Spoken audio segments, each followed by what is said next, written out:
Welcome to Angels and Seer Stones presents Demons and Pendulums, a podcast on Chad Daybell and the teachings that led to the murders of J.J. Vallow, Tylee Ryan, Charles Vallow, and Tammy Daybell. I'm Chris Blythe. I'm a folklore professor from Brigham Young University, and I study Latter-day Saint stories and beliefs. Before listening to today's episode, make sure you listen to our last one on Chad Daybell's understandings of reincarnation.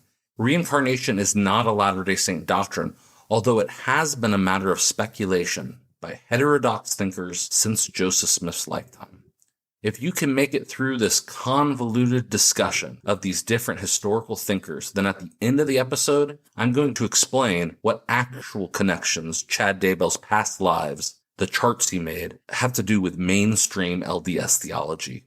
Before I dive in, friends, this Demons and Pendulum series is a fundraiser for our regular show, Angels and Seer Stones. And while it's really a draft of a book I'm working on, getting some ideas out there and thinking of them out loud, we're putting it as a podcast to cover our expenses in 2025. Every dollar helps to ensure the future of our program. If you want to donate, our Venmo is at Angels and Seer Stones.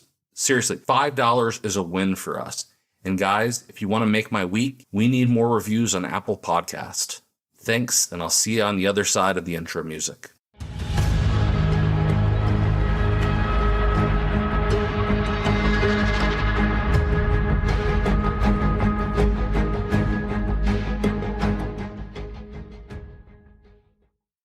I don't know if you've been paying attention, but Chad Daybell is not a genius.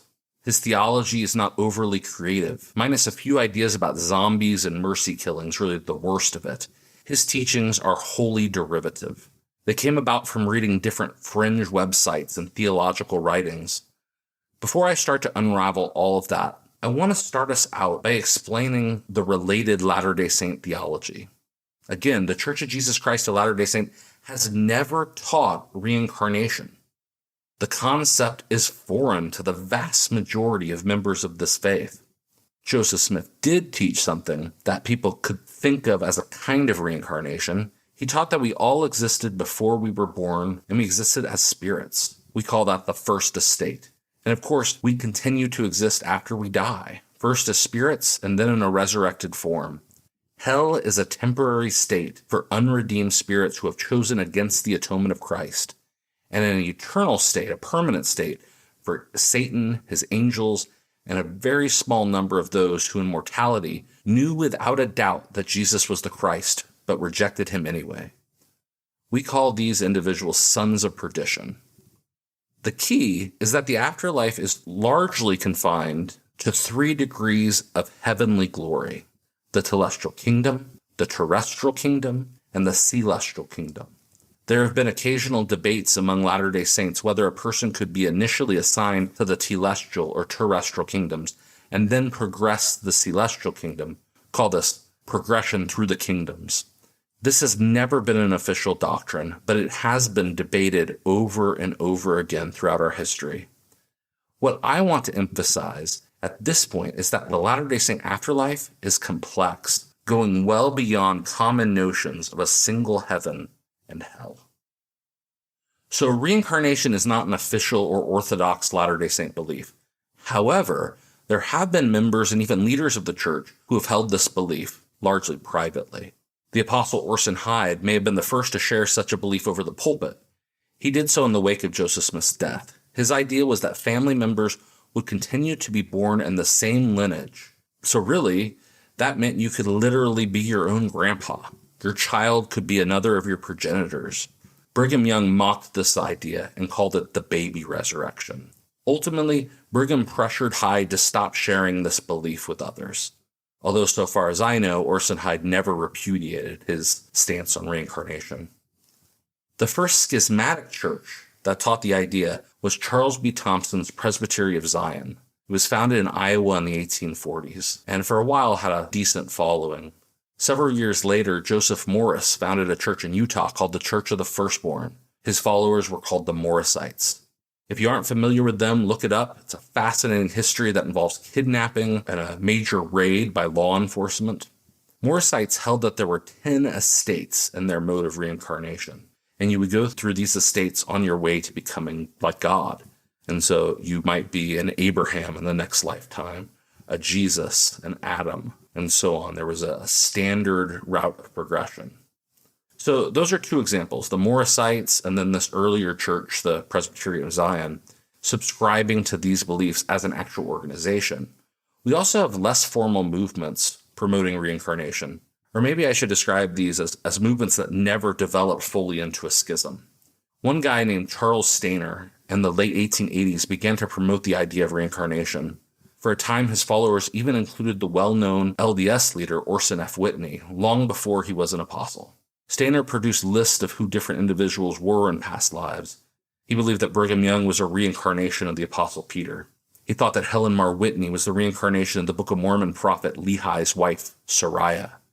And of course, Stainer gets the longest list himself.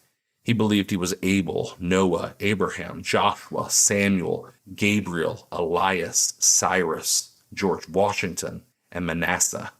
His brother Arthur was Paul, Moses, Solomon, Christopher Columbus, Eli, and Elisha.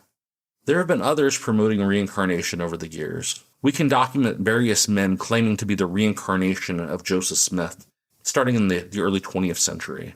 So, beginning in the 1980s, there was a revival of reincarnation among certain Mormon fundamentalists. And that's the trajectory of this thought that I think most influenced Chad Daybell.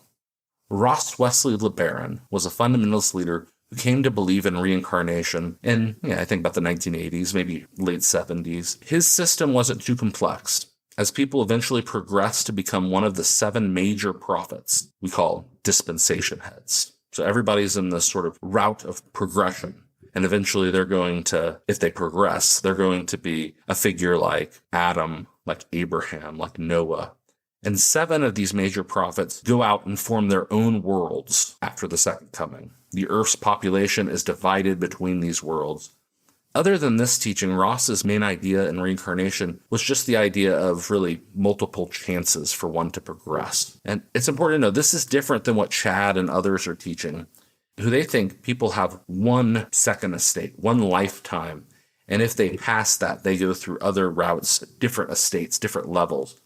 But if they don't get to remain in that second estate.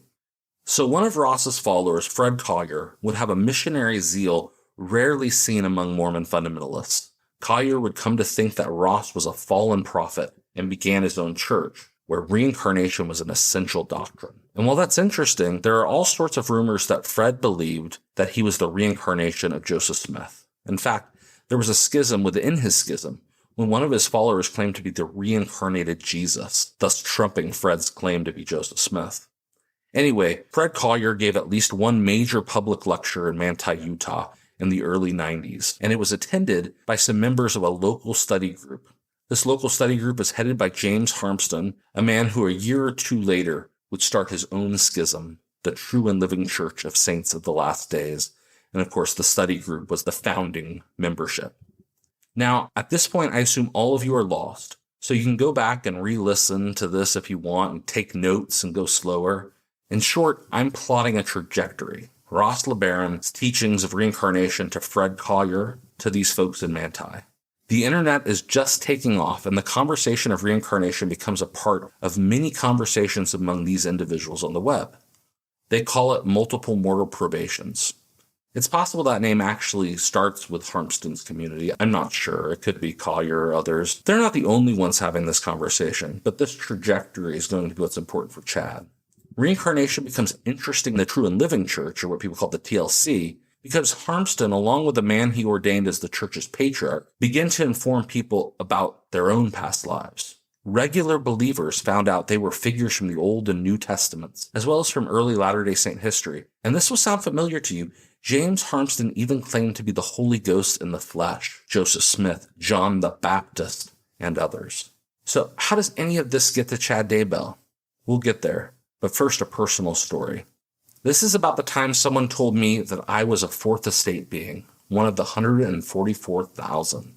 About 2 decades before Chad Daybell started going around telling his friends they were 4.2s and 4.3s.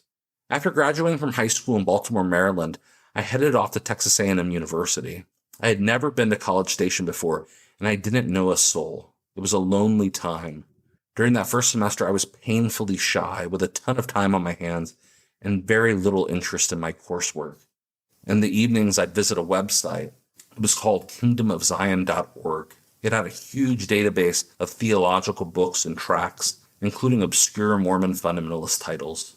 Nearly every evening, I would go on the website's chat forums. It was fascinating, and that's where I became acquainted with a man who used the pseudonym Mr. King, or J.W. King. King posted his own theological writings on the site. He ran the site. And it was the first time I read in depth about multiple mortal probations. That's almost true. The previous year, I had corresponded with an apostle from the True and Living Church of Jesus Christ of Saints of the Last Days, and my first conversations with J.W. King were actually about this movement in Manti. King had associated with this group of believers before they formed their church. He was part of that study group. I don't know if he was at Collier's meetings, but he was picking up these ideas in connection with the others. Except King developed a more coherent system than they ever did. He believed that there were multiple estates, not just multiple mortalities. So, closer to what we were seeing with the Morsites, this should sound very familiar to you because his estates, his ideas are going to be picked up exactly by Chad Daybell. Like mainstream Latter-day Saints, King believed the first estate was as spirits in a premortal world. The second estate was your first mortality. And the third estate, individuals are born during a millennium. They are what Latter-day Saints would call terrestrial beings. That's different than Chad's. You can be a third estate and be living today. If you're not familiar with this idea of the millennium, it's that utopian period following the second coming when people live to the age of trees and there's total peace, and maybe Jesus Christ is present on the earth. The fourth estate is unusual. You only come to earth once in the second estate and once in the third estate. In the fourth estate, you are born 9 times, 3 times on 3 different worlds. If you are in the first round of these lives, King would call you a baby fourth estate being. If you are in the second round, you would be a junior fourth estate being. And if you were in the third round, you were a senior fourth estate being. To make this more interesting, people in their fourth estate are celestial. They've already passed the initial tests of life and are back to play a role in God's plans. If you're in the second estate, you need to repent. If you're in the fourth estate, you need to awake and arise and remember your true identity. King said there were 18 million baby fourth estates, 144,000 junior fourth estate beings, and just a handful of senior fourth estate beings. If any of these beings turn from God, they become sons of perdition. That is, in Chad's language, they are dark rather than light. They're on Satan's team. There's only one fifth estate being on each world, although he comes 3 times. This is Jesus. Jesus is firstborn as Melchizedek of the Old Testament. And finally, he returns in the second coming.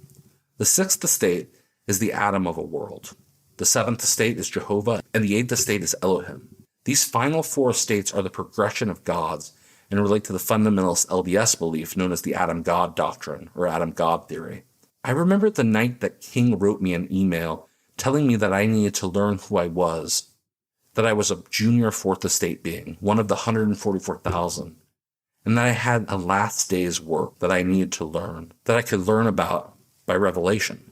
He told me that once I knew that, I could then know who he was. He told me it was difficult to not have anyone else have this knowledge of his identity. Here I was, an 18-year-old living in small-town Texas. My parents were far away as diplomats in Singapore, and while today I see this as an unhealthy conversation that could have led to a very unhealthy relationship, at the time, I felt excitement listening to this man's mysteries. I never accepted his teachings, not really, but for a few months I listened, or I guess I read, since we only communicated on chat. And I speculated with him. I remember when I was first truly turned off by J.W. King's message. He explained to me that those who did not go on from their baby fourth estates to the junior fourth estates, or from their junior fourth estate lives to their senior fourth estate lives, became sons of perdition. They actually went to hell. That means that out of 144,000 people, approximately 25 make it and don't become sons of perdition. Out of his 18 million baby fourth estate beings, only 144,000 times 5 would make it to that next level. The rest would be cast to hell. This was diametrically opposed to everything I believed about God and his desires for salvation and the exaltation of his children that attracted me to the Latter-day Saint religion in the first place. After a few months of regular discussion, nightly discussions, I grew out of touch with Mr. King. Years later, I heard that he had left Manti and moved to Colorado. This was strange news to me because in 1999, King was awaiting the return of the Savior in Manti, and he expected it to happen in 2005. That's my story. I had this actual interaction with the theologian, the person that developed the ideas that would become so important to Chad. So when I heard about Chad's ideas of reincarnation, I recognized them as very similar to the teachings of J.W. King, except I didn't know how Chad would have discovered King's teachings. So I assumed they came from another source. At first, I assumed his teachings came entirely from a website called Pure Revelations, run by an anonymous visionary who claimed to have received an independent revelation on the estates. He had written extensively on the estates and went far beyond King and speculated on how evil individuals would also be born into this world. Yet after speaking to Chad's friend Eric Smith, I discovered there was a much easier way that Chad learned about the teachings of J.W. King. It was from a website called LDS Freedom Forum. LDS Freedom Forum has a lot in common with LDS Avow, the prepper forum that Chad had an official role in, and that we've been discussing for a few years now in regards to Chad Daybell. People would get on there on LDS Freedom Forum and discuss right-wing politics, prophecy, conspiracy theory, and what Latter-day Saints call deep doctrine. Over the past decade, King had become a prolific poster who regularly shared his ideas on multiple estates. There's a lot to all of this, but there you go. Where did Chad Daybell come up with these ideas, with his theology of estates? It was from an anonymous visionary that goes by Mr. King, Kingdom of Zion, or derivatives of that name. I don't share this because I want to make some connection between the two. J.W. King is certainly not guilty of any Chad Daybell's crimes. The two never met. There's no evidence they corresponded or that J.W. King taught him privately. He's simply an online theologian, and Chad Daybell was attracted to his ideas. Okay, let's change gears here. There's something I want to acknowledge, and that is, as strange as I think Chad's identifying past lives among his followers is, remember, he would write out, this is who you were in your second estate, in your third estate, in your 4.1, 4.2, 4.3. As strange as that is to me, there's something that's not entirely foreign to my own, much more orthodox Latter-day Saint faith. We believe that we existed before we were born, and that means we do occasionally speculate on premortal identities. That is, privately, Latter-day Saints might speculate on what their pre-existence was like. There are books, plays, and movies, fictional tellings of what life must have been like in the premortal world. Joseph Smith went so far to teach that the two named angels of the Bible, Michael and Gabriel, were born as the prophets Adam and Noah in their mortalities.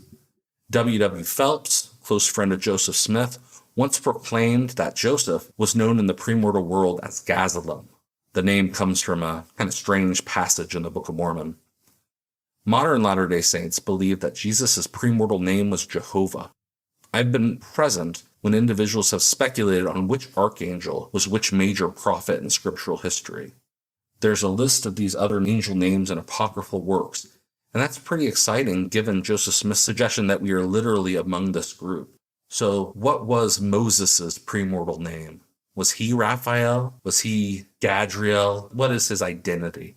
This has also led to questions about whether we knew our families before this life. There's plenty of discussion on a concept called foreordination in Latter-day Saint circles. Foreordination means that individuals were prepared for different responsibilities and callings they would have in mortality. But really the only thing Latter-day Saints are certain that occurred in the premortal world, at least when it comes to their individual history, is that they were present to agree to follow Jesus Christ rather than Lucifer. If you followed Lucifer, you wouldn't be born into mortality. Of course, Chad didn't think this, but you know all about that if you've listened to the last 2 episodes. Chad speculated on past lives, but his charts all begin with the second estate. He doesn't mention the first estate at all. However, for some of his most trusted followers, Chad would reveal their premortal identities. For example, Zulema Pastenes was identified as Porcius, and her soulmate, who Chad said was the LDS prophet David O. McKay, was Milhana. There's good evidence to suggest that Lori's premortal name was, according to Chad, Lily, and Chad was Raphael. You see Chad being called Raphael in a number of his texts to Lori, and And when he does so, he tends to call her Lily, just like the relationship between James and Elena. There's a relationship between these characters, Raphael and Lily. We don't know where the name Lily comes from. Raphael is an angel, sometimes called an archangel, who appears in the apocryphal book Tobit, as well as other extra-canonical texts. He even shows up in one of Joseph Smith's revelations, yet Joseph never identified Raphael's mortal identity. I suspect Chad claimed to have learned that he was this high-ranking angel. There's not much to say about this. It's simply one more part to the imaginary past that allowed Chad to depict and perhaps believe in his own self-importance. Keep listening, guys. We'll see you next time.